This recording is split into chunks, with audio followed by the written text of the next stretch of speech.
সকল কর্মী ভাইদেরকে আমি জানাচ্ছি নির্দেশক্রমে যে আগামীকাল দীর্ঘ প্রতীক্ষা, নেতাকর্মীদের মধ্যে উচ্ছ্বাস, আবেগ সমস্ত কিছু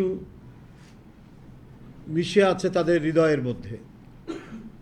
অভ্যর্থনা জানানোর জন্য আমাদের প্রিয় নেতা বিএনপির ভারপ্রাপ্ত চেয়ারম্যান জনাব তারেক রহমান, আপনারা ইতিমধ্যেই আমাদের অভ্যর্থনা কমিটির আহ্বায়ক জনাব সালাউদ্দিন আহমেদ সাহেবের কাছ থেকে শুনেছেন যে তিনি আগামীকাল বাংলাদেশ বিমানে করে আসবেন। তার বিমানটি প্রথমেই ল্যান্ড করবে বাংলাদেশের ভিতরে সিলেট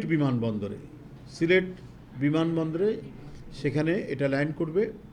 আপনাদের মাধ্যমে আমি যেটা জানাতে চাই যে সিলেট মহানগর এবং সিলেটের আশেপাশের জেলাগুলো বা সিলেট জেলার কোনো নেতৃবৃন্দ কেউ অহেতুক বিমানবন্দরে ভিড় করবেন না, বিমানবন্দরে সেখানে যাবেন না।